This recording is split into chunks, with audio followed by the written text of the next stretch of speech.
Hello students. तो last video में हमने यूनिट वेक्टर के बारे में देखा था कि यूनिट वेक्टर किसी वेक्टर की डायरेक्शन को रिप्रेजेंट करता है और उसके बाद उसकी प्रॉपर्टीज पढ़ी थी। आज की वीडियो में हम देखेंगे वेक्टर एडिशन। तो जिस तरह हम स्केलर्स को ऐड करते हैं, जैसे मान लो 5 किलोग्राम मास है और 2 किलोग्राम मास है, नेट बन गया 7 किलोग्राम मास। क्योंकि स्केलर में कोई डायरेक्शन वगैरह का कोई कंसेप्ट नहीं होता, ओनली मैग्नीट्यूड होता है, तो हम डायरेक्ट ऐड कर सकते हैं 5 + 2 7, 2 + 1 3, 5 + 1 6।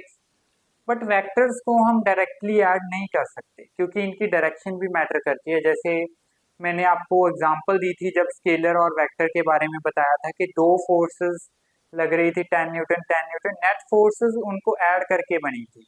एक केस में 0 आ रही थी, एक केस में 20 आ रही थी, बट डायरेक्शन मैटर कर रही है, तो इसीलिए हम डायरेक्टली ऐड नहीं कर सकते।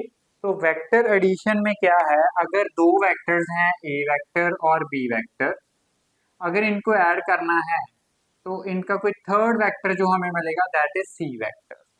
तो C vector is A vector plus B vector, या हम सी की जगह पे आर भी लिख सकते हैं।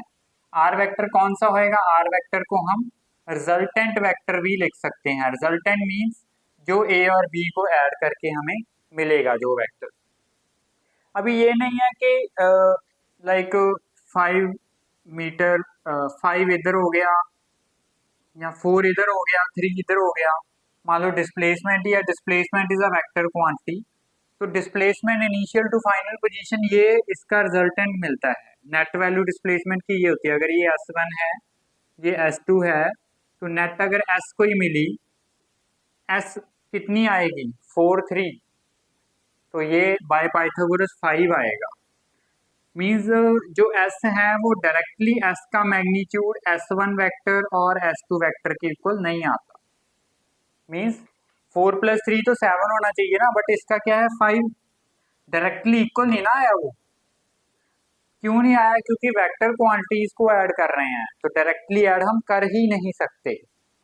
तो कैसे करेंगे, इसके लिए हमारे पास दो लॉज हैं। वेक्टर एडिशन को करने के लिए हमारे पास दो लॉज हैं, triangular law of vector addition, triangular law of vector addition and parallelogram law of vector addition and parallelogram law of vector addition. Okay, तो वन बाय वन आज की वीडियो में हम जस्ट डेफिनेशन ही देखेंगे। रिजल्टेंट जो इसकी derivation है कि कैसे वैल्यू आएगी वो हम नेक्स्ट वीडियो में देखेंगे। तो फर्स्टली मैं ट्रायंगुलर लॉ की बता रहा हूँ। Triangular law,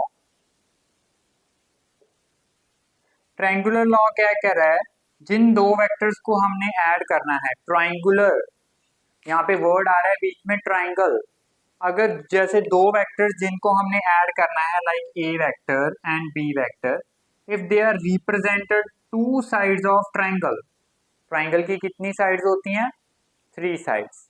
A and B represent two sides of triangle in same order. Same order का मतलब जहां पे ए वेक्टर का खत्म हो रहा है वहीं से बी वेक्टर शुरू हो रहा है, दिस इज सेम ऑर्डर। तो जो थर्ड साइड होएगी ट्रायंगल की, that represent their resultant, means जो उनको ऐड करके आएगा that is third side of triangle, that is resultant. तो हम लिख सकते हैं if two vectors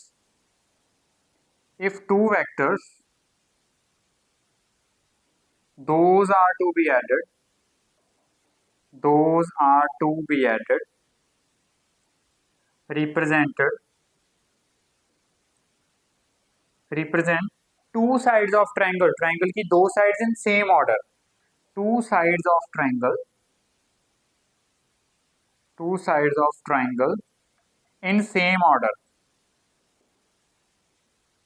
तो रिजल्टेंट क्या होएगा, that is third side of triangle, but order same नहीं है, ऑपोजिट ऑर्डर। अगर ऑर्डर सेम होता तो जहां पे बी खत्म होना था वहां पे ये शुरू हो जाता, बट ये हेड टू हेड कनेक्शन हो रहा है, ये यहां से शुरू होके आ रहा है। तो resultant is, then their resultant is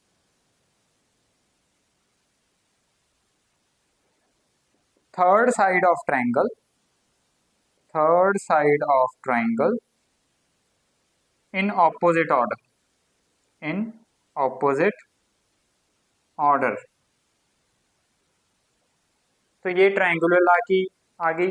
जो हम डेरिवेशन करेंगे, जो उसमें जो रिजल्टेंट का फॉर्मूला आएगा, वो चाहे आप पैरेललोग्राम से डिराइव करो चाहे आप ट्रायंगुलर से डिराइव करो, सेम ही आएगा।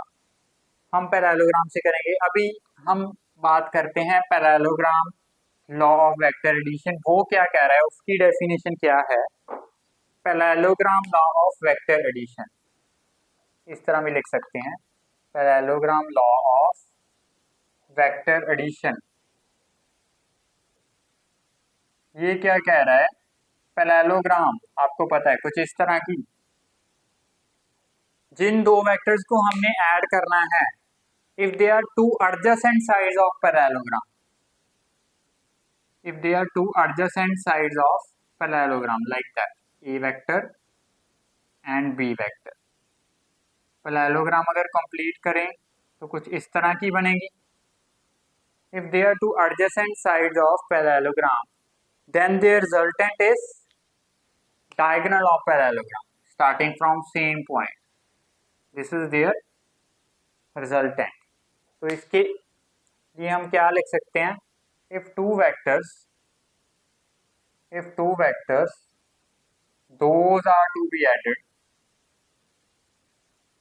आज के लेक्चर में जस्ट थ्योरी ही पढ़ रहे हैं, those are to be added are represent two adjacent sides of parallelogram, two adjacent sides of parallelogram।